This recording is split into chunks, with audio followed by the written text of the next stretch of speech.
So hello everyone. आज है 28 March 2026। Day है सैटरडे और time according to my watch सुबह के 6 बजे हुए हैं। 4-5 मिनट एक्चुअल टाइम से आ गया घड़ी। ओके, सो ये सेकंड वीडियो है जो करंट सीरीज स्टार्ट हुई है अभी फ़िलहाल, जिसमें मेरा मोटिव है कि मैं अपना एक्सपीरियंस शेयर करूं आप सबके साथ, जिससे कि अगर कुछ ऐसा हो जो कि आप सीख सकें तो आप मेरे एक्सपीरियंस से सीख लें, जिससे कि आपको उस एक्सपीरियंस को खुद से ना करना पड़े, क्योंकि हर एक्सपीरियंस को करने के लिए हमारी लाइफ काफ़ी छोटी है, राइट। तो लास्ट टाइम मैं था उस पॉइंट पर जहाँ पे मैं डिस्कस कर रहा था कि कैसे जो बुक्स हैं, non fiction books, self help books, उन्होंने मेरी जो सोच है उसे शेप किया है। मेरे जो बिलीफ्स हैं, मेरी वैल्यूज़ हैं, उन्हें शेप किया है। तो जो रियलाइजेशन मुझे हुआ था वो ये हुआ था कि philosophy is not for me. क्योंकि फिलोसफी मुझे एक, वो होता है ना, एक वर्ड होता है स्टक, यानी कि कहीं रुका हुआ है या अटका हुआ है, वो वाली फीलिंग मुझे दे रही थी। क्योंकि मैं ना तो कुछ एक्शन कर पा रहा था, ना ही अपनी सोच से बाहर निकल पा रहा था। ओके, अब फिलहाल मुझे एक ऐसी चीज मिली है जिससे मैं सोच भी अच्छे से पा रहा हूं और एक्शंस भी कर पा रहा हूं और आगे भी बढ़ पा रहा हूं।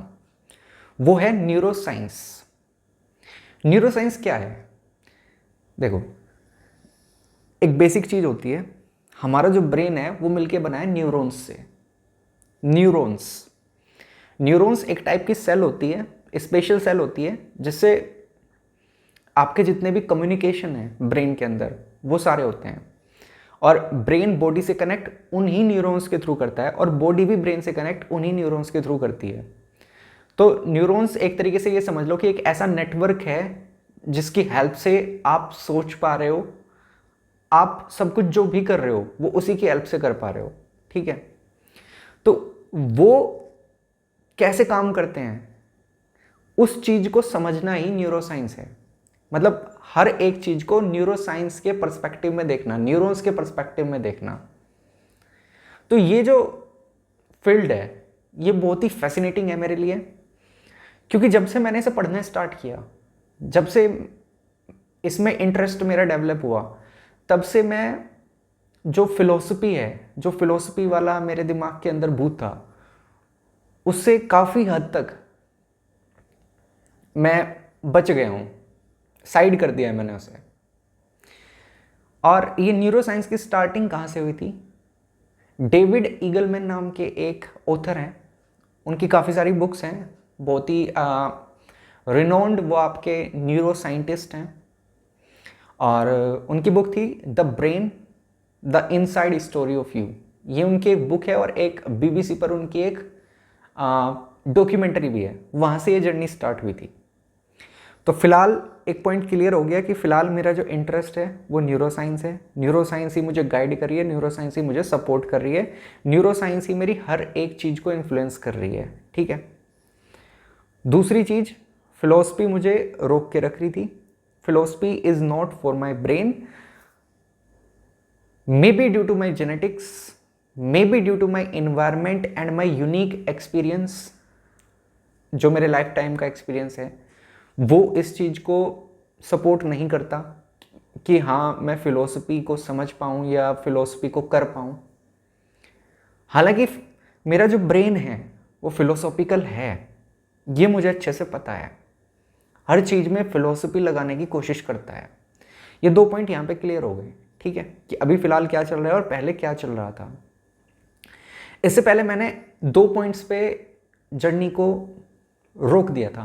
पहला कि आईएएस का सपना क्यों ड्रॉप किया और आईएएस मैं क्यों नहीं बनना चाहता। दूसरा कि जो फैमिली या मेरी पर्सनल चीज़ें हैं उनको मैंने साइड कर दिया था कुछ टाइम के लिए, और आगे बढ़ के मैं यहाँ तक आ गया था कि फ़िलहाल क्या चल रहा है।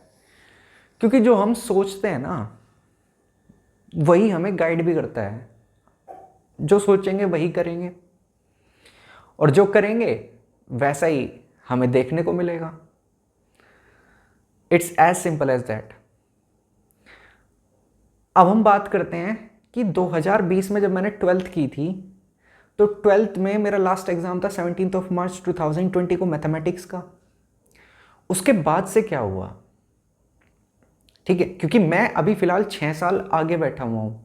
17 मार्च 2020 से 17 मार्च 2026 अभी निकल के गया है रिसेंटली, तो 6 साल हो चुके हैं मुझे 12th किए। और इन 6 सालों में ही मैंने खुद को खोया भी है और खुद को पाया भी है। यही तो एक्सपीरियंस है और यही हमें डिस्कस करना है, इसी को हमें एक्सप्लोर करना है। तो 17 मार्च को मेरे अभी भी याद है, 17 मार्च को 5 बजे सुबह अपने बाबा जी के पास बैठ के मैंने हिस्ट्री को पढ़ना स्टार्ट करा था। हमारी हिस्ट्री जो मतलब ये जो सोशल स्टडीज़ है ये हमारी हिंदी में थी 9th 10th में। तो 9th की मैं हिस्ट्री की बुक लेके बैठा था उस टाइम पे और मैंने पढ़ना स्टार्ट किया था, ठीक है। 17 मार्च को मैंने एक एंकर पॉइंट का दर्जा दे रखा है अपनी लाइफ में। एंकर पॉइंट मतलब एक ऐसा पॉइंट जहाँ से चीज़ें जो है एक अलग डायरेक्शन में जाना स्टार्ट हुई। ये जहाँ से आप मेजरमेंट कर रहे हो किसी चीज़ का, वो एंकर पॉइंट है, ठीक है। मुझे नहीं पता एंकर पॉइंट की रियल डेफिनेशन क्या है और एंकर पॉइंट यही होता है क्या, जस्ट मेरे अकॉर्डिंग एंकर पॉइंट क्या वो मैंने बता दिया। तो 17 मार्च से चला क्या कि मैंने अपनी 9th और 10th की जो बुक्स थी सोशल स्टडीज़ की उन्हें पढ़ना शुरू किया, उन्हें पढ़ा। और चूंकि मैं सीबीएसई का स्टूडेंट था, लेकिन फिर भी इंग्लिश जो एकेडमिक इंग्लिश थी लिखने वाली वो तो स्ट्रॉन्ग थी, लेकिन इंग्लिश को बोलना कॉन्फिडेंटली बिना रुके वो मेरे बस की बात नहीं थी उस टाइम पे। तो उस टाइम हिंदुस्तान टाइम्स आता था हमारे गांव में, द हिंदू नहीं आता था, तो मैंने हिंदुस्तान टाइम्स भी लगा लिया और न्यूज़पेपर रीडिंग स्टार्ट कर दी, एडिटोरियल सेक्शन। ये सब चीज़ें मुझे गाइड की थी मेरे एक भाई ने।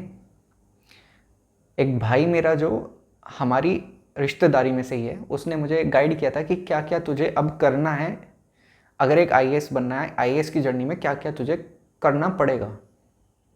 तो उसके अकॉर्डिंग ही मैंने न्यूज़पेपर स्टार्ट किया था। उसके अकॉर्डिंग ही मैंने जो 9th 10th की बुक्स हैं, हिस्ट्री, ज्योग्राफी, पॉलिटी, इकोनॉमिक्स, उन्हें पढ़ना स्टार्ट किया था।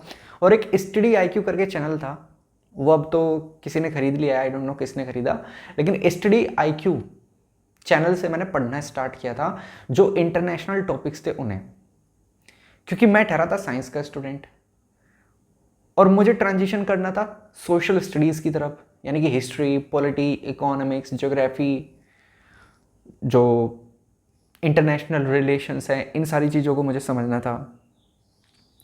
तो ये 3 चीज़ें मैंने करी मार्च से लेके और जून जुलाई तक, ठीक है। जून में मैं गंजा होने लग रहा था हमारा एक मतलब होता है ना, एक फैमिली डॉक्टर होता है, एक फैमिली नाई होता है, ऐसे करके। तो हमारे एक फैमिली के नाई हैं, तो मतलब वो आए हुए थे, तो वो मुझे गंजा कर रहे थे, ठीक है। तो मेरे को एक फ़ोन आता है, क्योंकि मैं बायजूस की वेबसाइट से मतलब कुछ पीडीएफ्स वगैरह स्क्रॉल करता था या कुछ टॉपिक डाल के देखता था कि भाई ये इसके बारे में पता चले मुझे कि ये क्या है, जैसे कि मिडल ईस्ट क्या है, मिडल ईस्ट क्राइसिस क्या है ना। तो उन्होंने मुझे कॉल किया, उनके काउंसलर ने, और 1 घंटा हमारी बात चली। उन्होंने मुझे कन्विंस किया कि हाँ मैं पढ़ना स्टार्ट करूं अब एक फोकस्ड वे में। यानी कि अब तक क्या चल रहा था, अब तक इंटरेस्ट डेवलप हो रहा था, साइंस से सोशल स्टडीज़ की तरफ ट्रांजिशन हो रहा था। मुझे अब अखबार भी समझ में आने लगा था धीरे धीरे, क्योंकि जो वर्ड्स आते थे मैं उन्हें गूगल पे सर्च करके देखता था, ठीक है। और अब मुझे इंटरनेशनल रिलेशंस भी, कि दुनिया में क्या चल रहा है, वो सब चीज़ें भी मुझे धीरे धीरे समझ में आने लगी थी। और साथ ही साथ मैंने अपना हिस्ट्री, ज्योग्राफी, पॉलिटिक्स, उन सब में भी इंटरेस्ट डेवलप करना स्टार्ट कर दिया था। लेकिन ये एक इंटरेस्ट डेवलप करने का साधन हो सकता है, हमें को कॉन्क्रीट स्टडी प्लान लेके चलना होता है, मतलब एक डायरेक्शन में चलना होता है, और वो किसी इंस्टीट्यूशन की या किसी गाइड की हेल्प से हम चल सकते हैं। तो उन्होंने मुझे परचेज़ करने के लिए कोर्स को कन्विंस किया। मैंने जब ये बात अपने घर वालों के सामने रखी तो उन्होंने बोला कि भाई अभी तेरी 12th हुई है, अभी पहले अपनी ग्रेजुएशन कर ले, उसके बाद ये सब सोचना।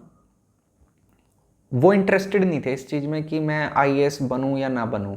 उनका सिर्फ ये था कि हाँ मैं एक जॉब सिक्योर कर लूँ, गवर्नमेंट जॉब, चाहे वो लेवल 1 की हो, चाहे वो लेवल 1 से ऊपर की हो, किसी भी लेवल की हो, बस गवर्नमेंट जॉब होनी चाहिए। क्योंकि हमारे यहाँ पे जो है यही है कि गवर्नमेंट जॉब होनी चाहिए, प्राइवेट जॉब नहीं, गवर्नमेंट जॉब। प्राइवेट जॉब भले ही 1.5 लाख 2 लाख 3 लाख रुपए बंदा कमा रहा हो, उससे कोई फ़र्क नहीं पड़ता। फ़र्क पड़ता है गवर्नमेंट जॉब है, भले ही 30-32 हज़ार रुपये कमा रहा हूँ महीने के। वैल्यू मतलब एक सोसाइटी की वैल्यू हो जाती है ना, अलग अलग जगहों पर अलग अलग होती है। तो हमारे यहाँ पर यही है, और ख़ासकर हमारी जो कम्युनिटी है उसमें यही है। तो वही उनकी एक्सपेक्टेशंस थी। तो उस टाइम उन्होंने मतलब मुझे स्ट्रगल करना पड़ा उस चीज़ के लिए, कोर्स को परचेज़ करने के लिए। खूब रोया धोया मैं, लेकिन फाइनली उन्होंने मुझे कोर्स परचेज़ करा दिया। और 1 साल के लिए वो कोर्स था। मैंने वहाँ से पढ़ना स्टार्ट किया, ठीक है। और अगस्त के अराउंड 6 या 8 अगस्त के अराउंड मेरा कोर्स आ गया था। वहाँ से मैंने पढ़ना स्टार्ट किया। तो पढ़ाई जब मैंने स्टार्ट करी तो पॉलिटी से मैंने स्टार्ट किया, ठीक है।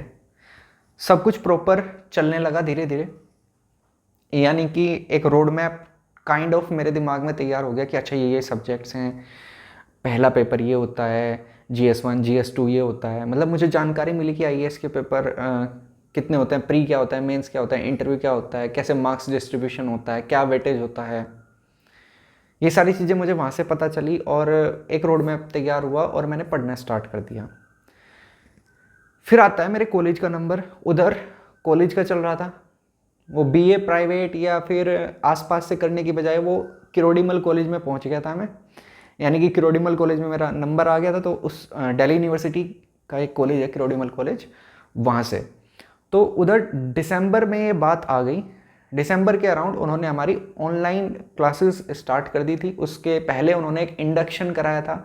इंडक्शन का मतलब ये होता है कि हाँ, ओरिएंटेशन बोल सकते हो उसे, कि हाँ क्या क्या है आपके कॉलेज में वो सब बताया, क्या क्या डिपार्टमेंट्स हैं और कैसे कैसे हम आगे बढ़ेंगे, कैसे व्हाट्सएप ग्रुप्स वगैरह बनवाए, ये सब, ठीक है। तो दिसंबर तक अपनी पढ़ाई कंटिन्यूअसली चल रही थी। हालांकि ब्रेक्स थे, ब्रेक्स इन द सेंस कि 1 हफ्ता पढ़ा, 2 दिन नहीं पढ़ा, इस तरीके से थी, लेकिन मोर और लेस चल रही थी पढ़ाई। फिर मैं अपने गांव से शिफ्ट हुआ सिटी में। पहली सिटी थी, पहला एक्सपीरियंस था। वहां पे जाकर डिसरप्शन स्टार्ट हुआ। एक चीज बोली थी मेरे भाई ने कि भाई अब तक तू एक कमरे में रह के पढ़ा है, ना कहीं बाहर निकला, ना कहीं इंटरेक्शन किया, कैसे सामने वाले से बातचीत करनी है, कैसे आपका बॉडी लैंग्वेज होना चाहिए और इंग्लिश में बातचीत करना, ये सब चीज़ें कैसे सीखेगा तू, किसी चीज़ को ज्वाइन कर। तो उसने मुझे सलाह दी थी कि मैं एक NGO वगैरह ज्वाइन करूं, यानी कि नॉन गवर्नमेंटल ऑर्गेनाइजेशन। तो मैंने उस सिटी में पहुंचते ही, यानी कि गाजियाबाद वो सिटी थी, वहाँ पे 5 दिसंबर 2020 को मैं पहुंचा और 7 या 8 दिसंबर को मैंने एक NGO ज्वाइन किया द काइंड बीइंग्स नाम से। उनका एक प्रोजेक्ट था एडिशाला प्रोजेक्ट, यानी कि जिसमें हम जो स्लम के बच्चे हैं, यानी कि जो झुग्गी झोपड़ियों में रहने वाले लोग हैं, उनके जो बच्चे हैं उन्हें हम फ्री ऑफ कॉस्ट पढ़ाते थे। हालांकि कोई स्ट्रक्चर्ड स्टडी प्लान नहीं था। जब मैं वहाँ गया पहले तो मैं तो कोट मतलब टाई बेल्ट और अपने वो जो SSB था ना, यानी कि लेफ्टिनेंट वाला इंटरव्यू, उसमें जो कपड़े बनवाए थे मैंने फॉर्मल्स, मैं उन्हें पहन के गया। मगर भाई ऑफिस वगैरह होता होगा और वहाँ पे जाके बच्चों को पढ़ाते होंगे, लेकिन वो वहीं पे मैट वेट बिछा के पढ़ा रहे थे बच्चों को। तो वो मेरा पहला एक्सपीरियंस था कि हाँ, अनजान लोगों के साथ कैसे इंटरेक्ट करना है, किसी को आप नहीं जानते और आप उससे कैसे इंटरेक्ट करोगे, कैसे बातचीत करोगे, और बच्चों को पढ़ा के कुछ सोसाइटी में कंट्रीब्यूट करना, ये सब अपना वहाँ पे प्लानिंग थी मेरी। तो फिर 17 दिसंबर से मेरा कॉलेज का भी सिस्टम स्टार्ट हो गया, एनजीओ भी मैं जाने लगा सैटरडे संडे, और मेरी पढ़ाई भी कंटिन्यू स्टार्ट हो गई। लेकिन उस टाइम पे दिल्ली पुलिस की एक भर्ती आई हुई थी कांस्टेबल की 2020 में ही। तो घर वालों ने मुझे पुश किया कि तू भाई दिल्ली पुलिस का फॉर्म भर ले। उस टाइम मैं घर वालों के बस में नहीं आया। मैंने बोला नहीं, मुझे कोई फॉर्म नहीं भरना अभी, मुझे नहीं भटकना है, मैं एक ही चीज़ के पीछे लगा हूँ तो एक ही चीज़ करूँगा। तो मैंने उस टाइम फॉर्म नहीं भरा। लेकिन अक्टूबर 2020 में, यानी कि इससे 2 महीने पहले, मैं ऑलरेडी एक एसएसबी दे चुका था इलाहाबाद में। यानी कि जो टेक्निकल एंट्री सर्विस होती है उसके थ्रू आप इंजीनियर पोस्ट पे जा सकते हो, यानी कि लेफ्टिनेंट ही हो गए आप, लेकिन इंजीनियरिंग वाली ट्रेड में होंगे आप। आपका इंजीनियरिंग वाला काम होगा क्योंकि वो बीटेक कराते हैं आपको 4 साल ट्रेनिंग के दौरान, और फिर आपको लेफ्टिनेंट की पोस्ट मिलती है, लेकिन आपको आपका टेक्निकल काम होता है। तो इसके लिए होती है टेक्निकल एंट्री सर्विस। उस टाइम पे TES 44 आई हुई थी, टेक्निकल एंट्री सर्विस 44। तो उसका फॉर्म भरवाया था और उसमें डायरेक्ट इंटरव्यू होता है, उसकी कट ऑफ जाती है। उस टाइम पे वो कट ऑफ गई थी, मेरे 96% थे, उसकी कट ऑफ 88 समथिंग के अराउंड गई थी। तो मैं उसे देने गया, ठीक है। उस टाइम मुझे मिला मेरी लाइफ का पहला फेल्योर। पहली बात, मैं इंटरेस्टेड नहीं था उसके लिए, ज़बरदस्ती मुझे भेजा गया। दूसरा पॉइंट ये कि मुझे कुछ पता नहीं था कि वहाँ पे क्या होना है, कैसे होना है। वहाँ पे होता क्या है, फर्स्ट डे को स्क्रीनिंग डे बोला जाता है। वहाँ पे या तो बच्चा स्क्रीन इन हो जाएगा या स्क्रीन आउट, यानी कि अगर वो पास कर दिया उन्होंने पहले दिन तो वो बच्चा वहाँ पे फिर 5 दिन रुकेगा, और अगर वो पास नहीं हुआ तो पहले दिन बाहर हो जाएगा। तो मैं पहले ही दिन बाहर हो गया क्योंकि मुझसे कुछ बोला ही नहीं गया वहाँ पे। उसमें एक ग्रुप डिस्कशन होता है। आपको क्या होता है, एक बड़ी सी स्क्रीन पे आपको एक स्टोरी दिखाई जाती, मतलब एक फ़ोटो दिखाया जाता है। उस फोटो में आपको जो भी दिखाई दिया, क्योंकि वो बहुत ही कम टाइम के लिए दिखाते हैं, 10-20 सेकंड के लिए, उसी के बिहाफ पर आपको एक स्टोरी लिखनी होती है और उस स्टोरी को फिर वो सबमिट कर लेते हैं। उसके बाद फिर आपका एक ग्रुप डिस्कशन होता है, उसमें आप अपनी अपनी स्टोरी बताते हो कि किसने क्या स्टोरी लिखी थी, और फिर आपको एक कॉमन स्टोरी पे आना होता है, और वो कॉमन स्टोरी फिर कोई एक बच्चा उठ के सुनाता है, ठीक है। और एक चीज़ और होती है, ऑफिसर्स इंटेलिजेंस टेस्ट होता है, उसमें रीजनिंग के क्वेश्चंस पूछे जाते हैं। तो मुझसे ग्रुप डिस्कशन में कुछ नहीं बोला गया, मेरी ज़बान भी नहीं खुली उस टाइम पे, क्योंकि कोई कॉन्फिडेंस नहीं था और नॉन स्टॉप इंग्लिश बोलने का कोई मेरे को एक्सपीरियंस नहीं था। इंग्लिश बोलने में ही हिचकिचाता था, और ना मुझे पता था कि कैसे क्या होना है। तो सब कुछ मेरे लिए नया था, सामने अगला स्टेप क्या होगा आई डोंट नो, ऐसा होता था उस टाइम पे।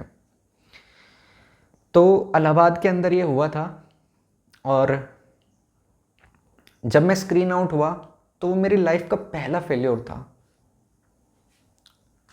बहुत इम्पोर्टेंट ये एक पॉइंट था मेरी लाइफ का, क्योंकि अब तक क्या था, अब तक मैं हर चीज़ में टॉप कर रहा था। स्टार्टिंग से ही क्लासेस में, क्लास 1 से क्लास 12 तक फर्स्ट सेकंड थर्ड पोजीशन यही चलता आ रहा था। आज तक ये कभी देखा ही नहीं था कि फेल्योर नाम की चीज़ होती क्या है और किसे फेल्योर बोलते हैं। वो पहली बार मुझे रियलाइज़ हुआ उस दिन, अक्टूबर की बात है ये, और इससे मुझे काफ़ी बुरा लगा। हालांकि उस टाइम पे इतनी समझ नहीं थी कि हाँ मैंने तैयारी नहीं की, मेरा इंटरेस्ट नहीं था, तब भी मुझे सेम महसूस हो रहा था जैसा कि एक ऐसे इंसान को महसूस होता है जो कि इंटरेस्टेड भी हो उस चीज़ में और उसके लिए वो कुछ प्रिपरेशन भी करके गया हो। एनी हाउ मुझे बुरा फील हो रहा था, और एक बहुत ही बैड एक्सपीरियंस लेके मैं वहाँ से आया था। यहाँ से होती है मेरी लाइफ के फेल्योर्स की स्टार्टिंग। अब आ जाओ दिसंबर में। दिसंबर में कॉलेज भी चल रहा है, ऑनलाइन कॉलेज की क्लासेस चल रही हैं, उधर एनजीओ भी जा रहा हूँ मैं, इधर आईएएस की प्रिपरेशन भी चल रही है। दिल्ली पुलिस वाला वो मैंने इग्नोर कर दिया।